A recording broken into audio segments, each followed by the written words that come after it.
Jonathan Miller adjusted his tie as he stepped through the glass doors of Lancaster Bistro, one of the city's most exclusive restaurants. The warm lighting reflected off the elegant chandeliers, casting a soft glow over the neatly dressed patrons.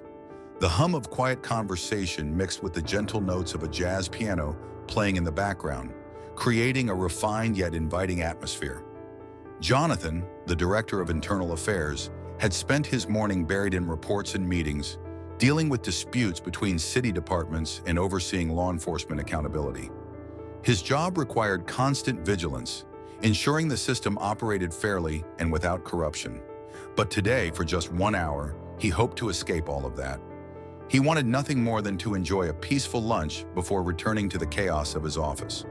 A young hostess greeted him with a professional smile. "Good afternoon, sir. Table for one?" "Yes, please," Jonathan replied with a nod. "Right this way."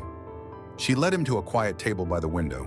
From here, he could enjoy a view of the bustling city streets outside, while still maintaining some privacy. He set his briefcase beside his chair, exhaled slowly, and allowed himself to relax for the first time that day. After handing him the menu, the waitress gave a friendly recommendation.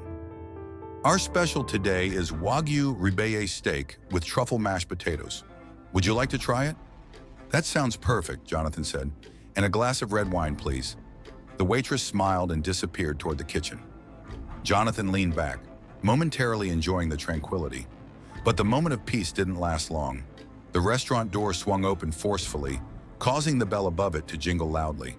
The sudden noise made a few patrons glance toward the entrance. A man in a police uniform walked in, his posture stiff and assertive, his boots clicking heavily against the polished floor. He was tall, broad-shouldered, and exuded an air of arrogance that immediately disrupted the restaurant's refined atmosphere. Officer Ryan Blake scanned the room, his sharp blue eyes locking onto Jonathan's table. His expression twisted into a scowl as he marched across the room with determined strides. Several diners quickly averted their eyes, not wanting to attract his attention. Stopping directly in front of Jonathan, Ryan crossed his arms. "You're sitting at my table." Jonathan looked up, meeting Ryan's gaze with a calm but firm expression. "Excuse me?" Ryan sighed impatiently. "This table. I always sit here. Move." Jonathan remained composed, carefully setting down his glass of water. "I was seated here by the staff. If there's a mistake, perhaps you should speak with them." Ryan's jaw tightened. He was not used to being challenged, especially not by someone like Jonathan. "I don't need to talk to anyone. I reserved this table." Jonathan glanced around. No sign indicated the table was reserved, and the restaurant was still half empty. He could already tell this wasn't about a simple seating issue. "I'm afraid that's not my concern," Jonathan replied. "I've already ordered my meal, and I see no reason to move." Ryan's nostrils flared. He hated being told no. He had spent years using his badge to intimidate people into getting his way, and he wasn't about to let some bureaucrat defy him. "Listen," Ryan said, his voice dropping to a low, threatening tone. "I don't care what the staff told you. I sit here every week. You're in my spot. So unless you want trouble, I suggest you pick up your things and move. Now." The nearby diners had begun to take notice. The quiet murmur of conversation had died down, replaced by an uneasy silence. Jonathan could feel the weight of their gazes, waiting to see how he would respond. He took a slow, measured breath. This was a test. If he backed down now, he wouldn't just be giving up a table. He'd be allowing this officer to abuse his authority unchecked. With steady confidence, Jonathan met Ryan's glare. "I appreciate your request," he said, his voice level, "but I will not be moving." Ryan's fist clenched. A muscle twitched in his jaw. The tension in the air was thick, and for a brief moment, neither man moved. Then Ryan leaned down slightly, his voice now a whisper only Jonathan could hear. "You think you can talk back to me?" His lips curled into a sneer. "I don't care who you are. You're just another nobody who doesn't know his place." Jonathan's eyes narrowed.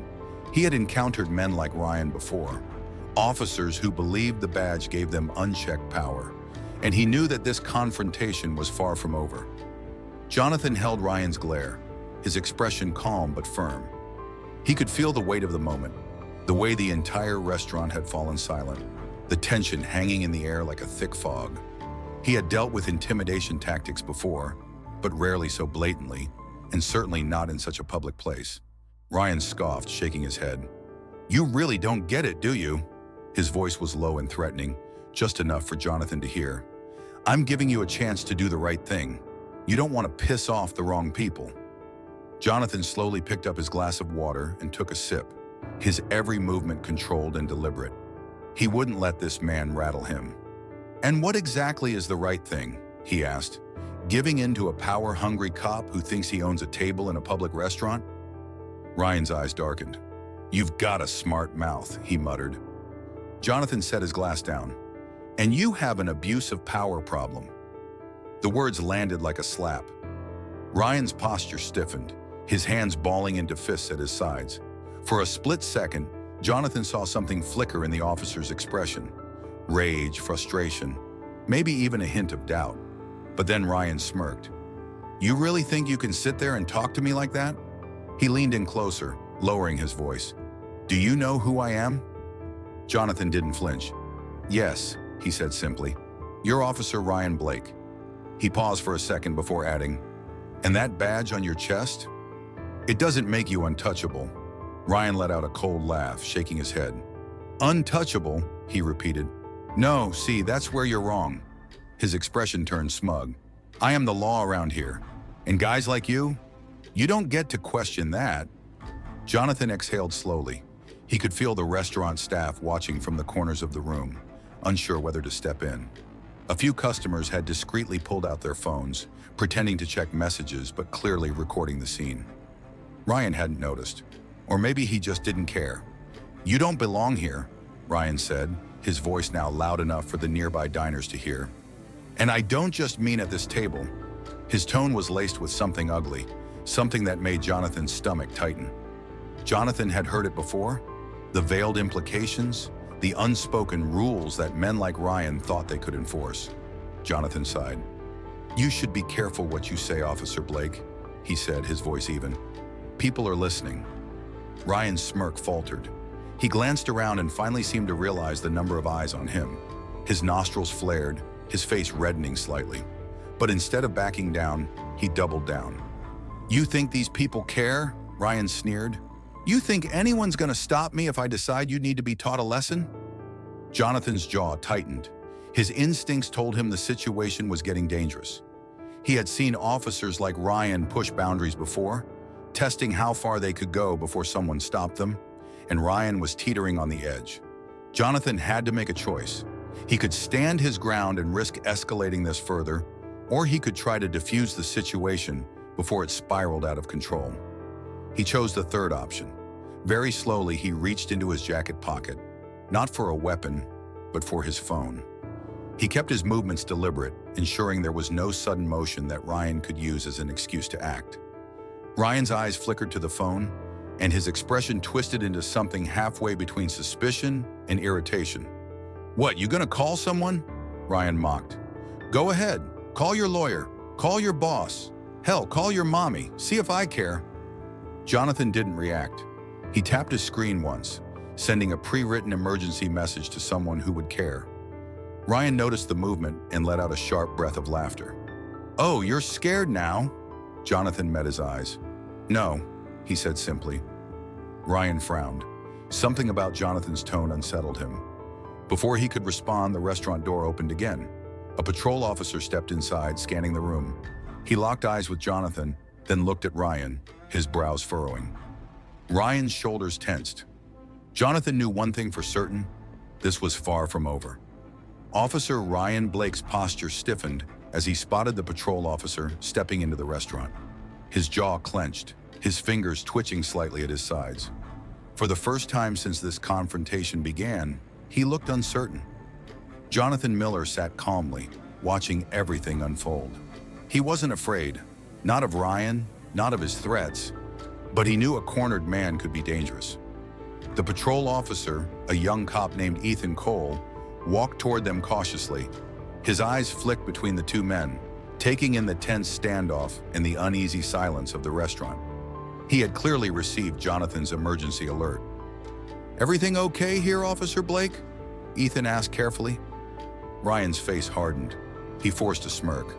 Just handling a situation?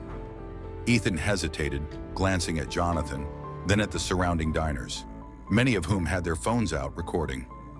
He wasn't stupid. Something was very wrong here. Jonathan didn't say a word. He let the moment hang, watching as Ryan tried to figure out his next move. Ryan exhaled sharply and turned back to Jonathan.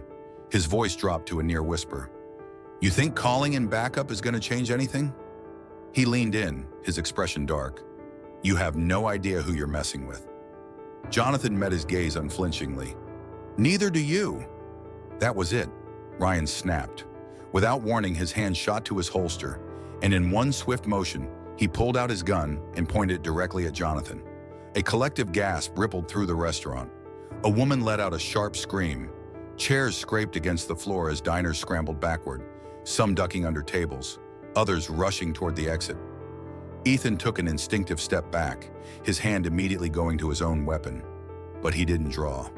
Not yet. Jonathan, however, did not move. He had faced threats before: intimidation tactics, political pressure, even attempted blackmail. But this was different.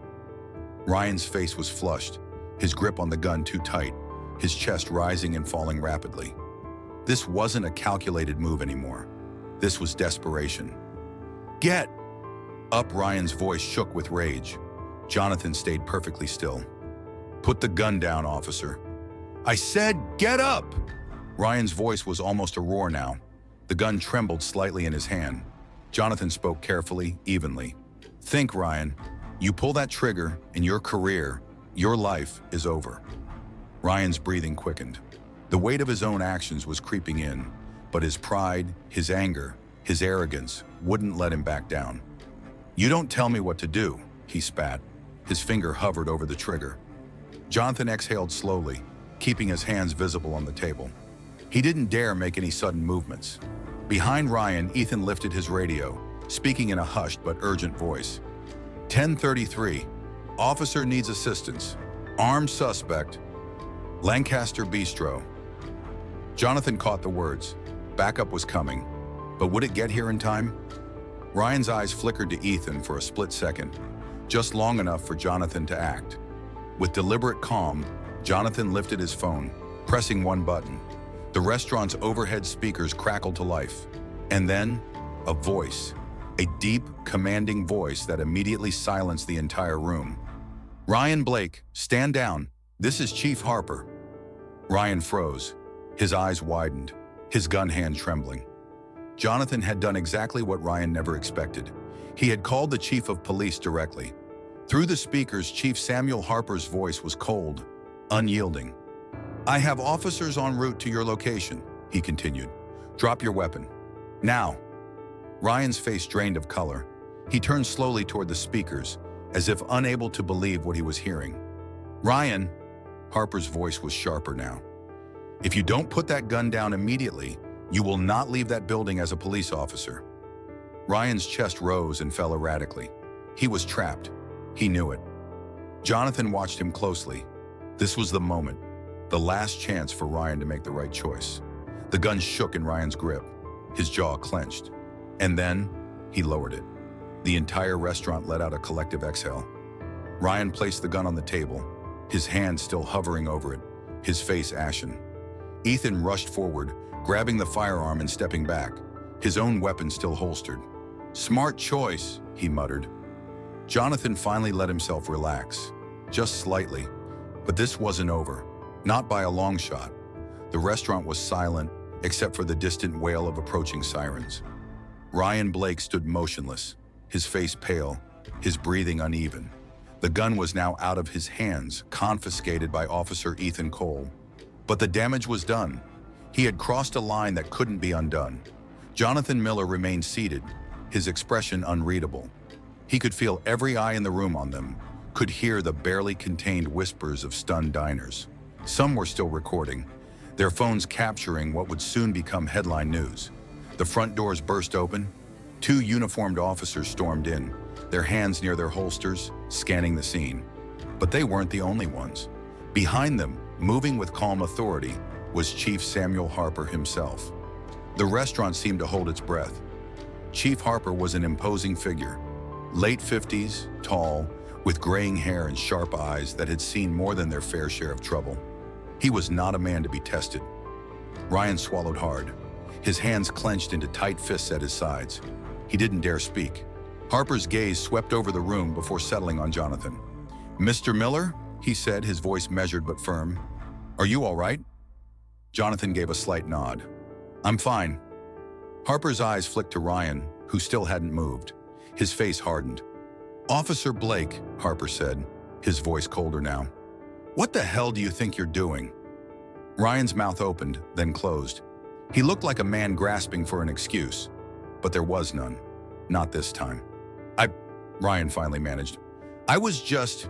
Harper held up a hand, silencing him instantly. "Don't," he warned. A tense beat of silence passed. Harper turned back to Jonathan. "Can you tell me exactly what happened?" Jonathan's voice was calm but firm. "I was seated here by the staff. Officer Blake came in and demanded I move. When I refused, he escalated, first with verbal threats, then by drawing his weapon." Harper's jaw tightened.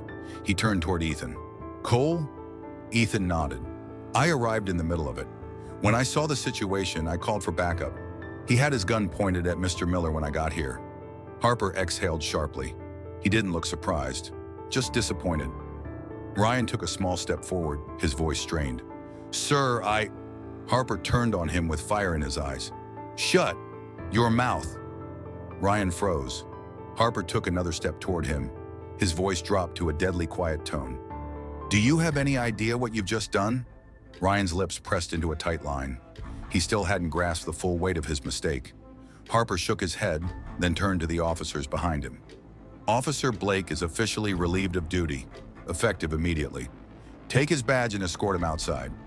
A ripple of shock spread through the room. Even Ryan stiffened, his breath hitching. "Sir, don't," Harper snapped. "You don't get to speak, not after pulling a weapon on a civilian." One of the officers stepped forward. "Your badge, Officer Blake." Ryan hesitated, his fingers twitching. He looked as though he might resist, might try to fight this. But then his gaze flicked to the phones still recording him, to the uniformed officers surrounding him, to Harper's unrelenting stare. And he knew it was over. Slowly, with shaking hands, Ryan unclipped his badge from his uniform and placed it on the table. The moment it left his fingers, it was as if the power drained from his body. His shoulders slumped. His breathing became ragged. One of the officers stepped beside him. "Let's go." Ryan swallowed hard, then turned to Jonathan. His expression was a mixture of anger and something almost like regret. But Jonathan didn't flinch. He held Ryan's gaze, unwavering. Ryan opened his mouth as if to say something, but then thought better of it. Without another word, he turned and walked toward the door, the officers escorting him out. The moment the door swung shut behind them, the tension in the restaurant finally broke. Conversations resumed in hushed tones. People exhaled, some still staring at Jonathan in disbelief. Harper sighed, rubbing his temple. "Jesus Christ," he muttered under his breath. Then he looked at Jonathan again. "I'm sorry this happened," he said, his voice sincere. "You deserve better than that." Jonathan nodded. "I appreciate that, Chief." Harper exhaled. "This isn't over," he warned. "There'll be an official investigation. And I can tell you right now, Ryan Blake won't be walking away from this." Jonathan nodded once. "Good." Harper gave him a long, assessing look, then turned to the remaining officers. "Get statements from the witnesses. I want everything documented." Then, before walking away, he glanced at Jonathan one last time. "You handled yourself well today." Jonathan simply gave a small nod. But as Harper left the restaurant, Jonathan sat back in his chair, his mind still racing. Because he knew this wasn't just about one corrupt cop. This was about something much bigger. And the fight? It was just beginning. The incident at Lancaster Bistro spread fast. By morning, news outlets were running the story nonstop. Headlines flooded social media. Police officer pulls gun on city official in restaurant standoff. Video footage captured by diners went viral. Within hours, there were protests outside the police department. People weren't just outraged at Ryan Blake. They were angry at the system that allowed him to operate unchecked for so long. Jonathan Miller watched it all unfold from his office. He wasn't surprised. This was bigger than just one bad cop. It always had been. A knock at his door pulled him from his thoughts. "Come in." Chief Samuel Harper stepped inside looking exhausted. He dropped a folder onto Jonathan's desk. "Blake's been fired. The DA is filing criminal charges." Jonathan nodded. "Good." Harper studied him for a moment. "You don't look satisfied." Jonathan exhaled. "Because this isn't just about one officer. You know that." Harper sighed, rubbing his temple. "Yeah, I do." He gestured toward the folder. "That's every complaint ever filed against Blake. Excessive force, abuse of power, racial discrimination. Half of them were buried before they even made it to an investigator." Jonathan flipped through the pages. It was worse than he expected. Harper shook his head. "This should have never happened." Jonathan met his gaze. "Then let's make sure it doesn't happen again." Harper let out a bitter chuckle. "You're asking me to fix an entire system?" "No," Jonathan said firmly. "I'm asking you to start." A long silence passed. Then Harper nodded. "All right," he said. "Let's do it." They shook hands. And just like that, the real fight began. Months later, Ryan Blake stood in a packed courtroom, hands clasped in front of him. The charges were read aloud: misuse of authority, reckless endangerment, unlawful brandishing of a firearm. Jonathan sat near the front. He watched as Ryan kept his eyes down, the arrogance from that day in the restaurant completely gone. His defense tried to argue stress, lack of judgment, a lapse in control. But the evidence was undeniable. The video, the witnesses, the truth, the verdict, guilty. The sentence, 5 years in prison, permanently barred from law enforcement. As Ryan was led away in cuffs, he looked up, just once. His eyes met Jonathan's. For the first time, there was no defiance, only regret. Jonathan held his gaze for a moment, then he turned away. This wasn't about revenge, it was about justice. 1 year later, the city was changing. New policies were in place: mandatory body cameras, independent civilian review boards, stricter oversight of misconduct cases. It wasn't a perfect system. There was still work to do. But it was a start. And Jonathan, he kept fighting, because some battles were worth it.